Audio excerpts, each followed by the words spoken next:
Hello बच्चों, आपका स्वागत है मेरे चैनल केमिस्ट्री अड्डा में। मैं Surendra Kumar, assistant professor DAV college Kanpur. बेटा, कल यानी 20 जनवरी को उत्तर प्रदेश शिक्षा सेवा चयन आयोग ने अपना कैलेंडर जारी कर दिया है। उसमें जो फॉर्म फिल्ड है पहले से, यानी जो असिस्टेंट प्रोफेसर का एग्जाम उन्होंने कैंसिल किया था, उसकी डेट दी है। यूपी पीएचडी की डेट दी है एग्जाम की, टीजीटी का दिया, और टेट का भी जो है डेट दिया है, उसका भी फॉर्म फिल होना। सिर्फ टेट का फॉर्म फिल होगा, बाकी यूपी हायर एजुकेशन का जो असिस्टेंट प्रोफेसर का एग्जाम है उसका फॉर्म दोबारा फिल नहीं होगा, वह रीओपन नहीं हो रहा है। इस तरह के भ्रम में न रहे, क्योंकि बहुत बच्चे मैसेज करते हैं कि सर रीओपन होगा, फिर से हमें फॉर्म भरना है। बेटा, जो एग्जाम के आपने फॉर्म भर दिए, दोबारा फॉर्म क्यों ही भरोगे? तो अब सिर्फ एग्जाम होना है। जो एक कैंसिल हो गया था एग्जाम, उसका एग्जाम होगा, उसमें ना फॉर्म फिल होगा ना फॉर्म रीओपन होगा। बिल्कुल भी इस भ्रम में न रहे। पीएचडी का जो एग्जाम अभी तक नहीं हुआ है, कई बार डेट उसकी आई और वह पोस्टपोन हुई, उसकी डेट फाइनल हो गई है। यूपी टीजीटी की डेट फाइनल होगी, यानी असिस्टेंट प्रोफेसर का एग्जाम अब आप समझिए कि आपका होना है दोबारा से। तो जो हो गया उसकी तो बात ही खत्म हो गई, यानी ये हो गया आपका यूपीएचईएससी, क्योंकि इसी नाम से हम लोग इसे जानते हैं, असिस्टेंट प्रोफेसर। इसकी डेट आपको दे रखा है 18-19 अप्रैल। 18-19 अप्रैल को एग्जाम होना है। पिछली बार अप्रैल को ही हुआ था। 18-19 अप्रैल को एग्जाम होना है आपका। दूसरा, जो पीएचडी का एग्जाम का डेट दिया है वो आपका है 9-10 मई, यानी ये आपका यूपी पीजीटी जो है वो आपको हो गया 9-10 मई को। और उसके बाद जो आपका सहायक अध्यापक यानी टीजीटी का है, यानी यूपी टीजीटी की बात हम करें, हम यूपी टीजीटी, वो आपका 3 और 9 जून को है। बाकी टेट का एग्जाम जो होना, यूपी टेट होना है, वह यूपी टेट का भी बड़ा फॉर्म भी आएगा, फॉर्म जल्दी ही आएगा। तो यूपी टेट की जो उन्होंने डेट दी है 2, 3, 4 जुलाई। तो यह कैलेंडर उन्होंने अपना जारी कर दिया है फिलहाल इस साल का। नया एडवर्टाइजमेंट की बात की जाए तो इन एग्जाम के बीच में आ सकता है, यानी ये नया एडवर्टाइजमेंट उम्मीद रखी थी आना है, तो जुलाई अगस्त तक वो भी आ सकता है। लेकिन अभी क्योंकि इसका कैलेंडर जारी किया तो हम इसकी बात करते हैं, क्योंकि इस पर आप यह विज्ञापन देखिए, आपका 2022 के हैं, तब से आप लगातार तैयारी कर रहे हैं। हायर एजुकेशन का आपने एक पेपर दिया भी, जो कि फिलहाल कैंसिल हो गया। तो अब आपको तैयारी में जुटना है। जो पहला एग्जाम आपका बेटा हो रहा है वो हो रहा है आपका असिस्टेंट प्रोफेसर, विज्ञापन संख्या 51 का। उसकी डेट आपकी हमने बता दी, दोबारा बता दें, ये 18-19 अप्रैल। आज हो गई 21 जनवरी। तो मोटा मोटा हम रखें तो आपके पास जो है 90 दिन का समय है, और पर्याप्त समय है। क्यों पर्याप्त समय बेटा? क्योंकि आप जब से फॉर्म आया है लगातार तैयारी में ही लगे हैं। कई बार एग्जाम डेट पोस्टपोन हुई, एग्जाम भी हुआ, अंततः वो भी हो गए कैंसिल। तो जो बच्चे एग्जाम दिए थे, इंटरव्यू के लिए सिलेक्ट थे, उनको यह समझ के तैयारी करनी कि मुझे अपना पिछली बार से ज्यादा मार्क्स लाना है, ताकि हमें अपना होम डिस्ट्रिक्ट मिल जाए, या फिर जो कॉलेज उन्होंने भाई लिस्ट जारी थी उसमें सिलेक्शन हो जाए। बाकी जिनका नहीं हुआ था उनको दोबारा अवसर मिला है कि वो अपनी जो है तैयारी अच्छे से करें और एग्जाम अच्छे से परफॉर्म करें। जो बच्चे एग्जाम छोड़ दिए थे, कल एक बच्चे का मैसेज आता है, सर मेरा एग्जाम छूट गया था, तो क्या मैं एग्जाम दे पाऊंगा? बेटा, यदि आपने फॉर्म फिल किया है, एग्जाम दिया है, नहीं दिया उससे कोई लेन देन नहीं, सबको एग्जाम फिर से देना है। ठीक है? तो 90 दिन का समय है, आपको तैयारी में लगे थे, बीच में थोड़ा भाई ब्रेक हुआ, लेकिन आप जीडीसी यदि फॉर्म अपने फिल किया, तैयारी आप कर ही रहे थे। तो आपको मेनली ये समझना है कि ये आपका अप्रैल में एग्जाम होना है, तो अपना सिलेबस आपको जो है फिर से रिबॉन्ड करिए, सारी नोट्स किताबें अपना स्टडी टेबल पर रखिए और तैयारी में जुट जाइए। जिस तरह आपने उसमें तैयारी की, उससे ज्यादा तैयारी से करिए। यानी जो अपने पिछले एग्जाम में तैयारी की थी उसमें जो कमियां रह गई या कमियां नहीं रही, तब भी आप उसको उससे अपना थोड़ा तैयारी का लेवल और ऊंचा करें। बेसिक्स पर भी ध्यान रखें, अपर भी रखें, इस बात का ध्यान रखें। प्रैक्टिस पर फुल फोकस करें। 2 से 3 घंटा पर डे जीएस को दें, एटलीस्ट 2 से 3 घंटा, क्योंकि जीएस का फोबिया बच्चों को जिनको रहता है, यदि 2-3 घंटा देंगे तो विश्वास बना रहेगा। सब्जेक्ट आपको कोशिश करना है कि फरवरी तक, जो मेरा अपना सजेशन है, बाकी सबका अपना स्टाइल है, फरवरी तक एक बार कंप्लीट हो जाए, ताकि मार्च और अप्रैल में वो 2 बार रिवाइज हो गए, 2 से 3 बार रिवाइज हो सके, और क्वेश्चन प्रैक्टिस अभी से जारी करें।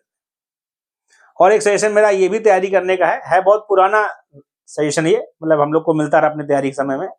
तो वह सिंपल तरीका ये है कि आप जैसे पढ़ना स्टार्ट करें तो रोज शाम को जो आपका स्टडी हो रहा है उसमें कोई कॉपी के पीछे अपना शाम को सोने से पहले एक बार ये छोटे छोटे पॉइंट्स में नोट कर लें कि आपने क्या क्या टॉपिक पढ़ लिया है।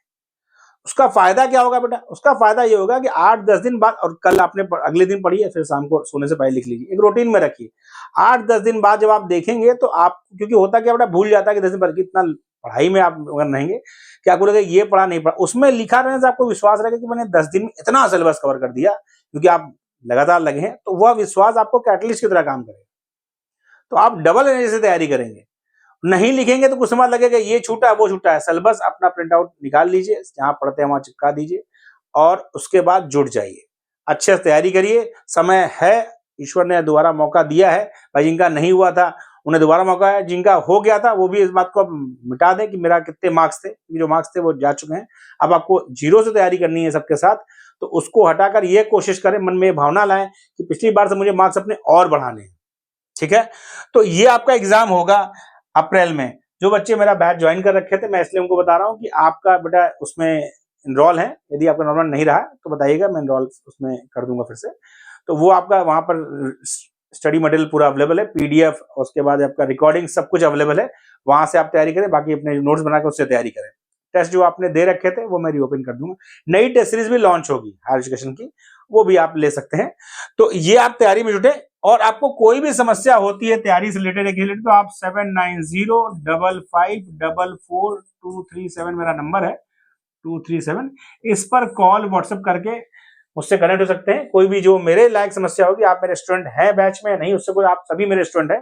जो भी मेरा चैनल मतलब देख रहा है, यूट्यूब पर मुझे देख रहा है, वो सभी मेरा स्टूडेंट है। तो ऐसा कोई दिक्कत नहीं है, तो आप मुझसे जो भी मदद हो सकती है ले सकते हैं। अब ये एग्जाम आपने दे दिया अप्रैल में। अब दूसरा एग्जाम आपका जो है, यानी वह यूपी पीजीटी का आपका एग्जाम जो है, यूपी पीजीटी का, वह एग्जाम का डेट दे रखा है मई में। आपने एग्जाम दिया, उसके बाद मोटा मोटा आपके पास जो है 20 दिन बचता है। तैयारी आप लगातार केमिस्ट्री कर रहे हैं, पीजीटी का सिलेबस भी ठीक ठाक है, तो आपकी तैयारी जारी है। फिर आपने 20 दिन फिर से रिवीजन करना है केमिस्ट्री, क्योंकि इसमें जीएस नहीं आएगी।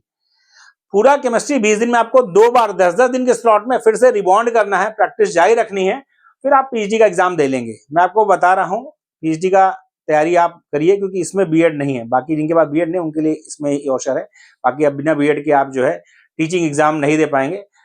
तो इसलिए ध्यान रखिए, यूपी पीजीटी का एग्जाम या फिर जीआईसी एग्जाम सब में अलाउ कर। पीजीटी का नया एडवर्टाइजमेंट आएगा, उसमें भी बीएड अलाउ कर देगा, मतलब बीएड कंपलसरी कर देगा।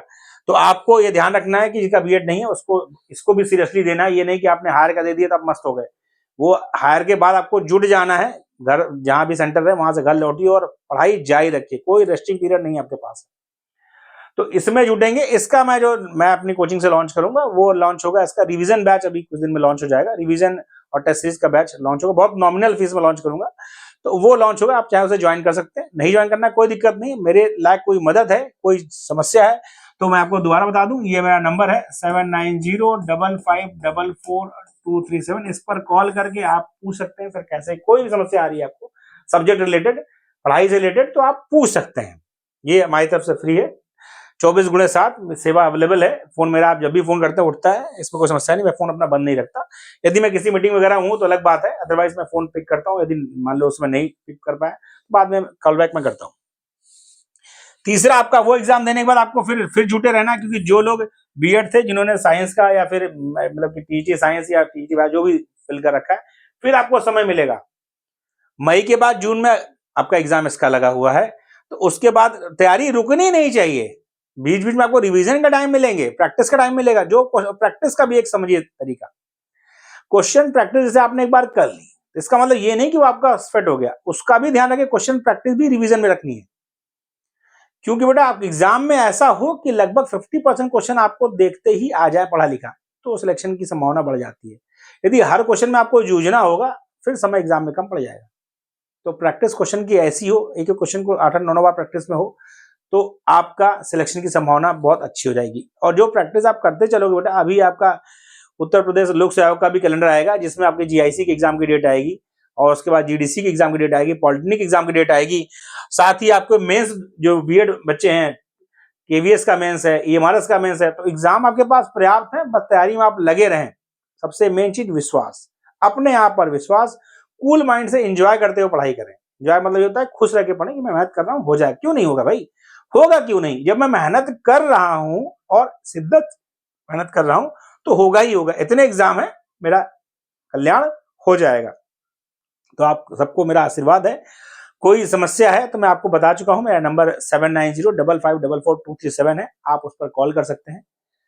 तैयारी रिलेटेड कोई समस्या है या फिर सब्जेक्ट रिलेटेड कोई समस्या है या फिर कुछ आपको लग रहा है कि आपका मन विचलित हो रहा है, होता है तैयारी करने में थोड़ा आपको टेंशन होने लगती है, कैसे होगा, तो आप फोन कर सकते हैं। As a teacher, as a friend, जो भी आप रिलेशन रखें, क्योंकि रिलेशन बच्चों का टीचर से हमेशा मेंटेन रहता है, उसमें कोई दिक्कत नहीं कि आपने मेरा बैच लिया है नहीं लिया है, उससे कोई लेन देन नहीं।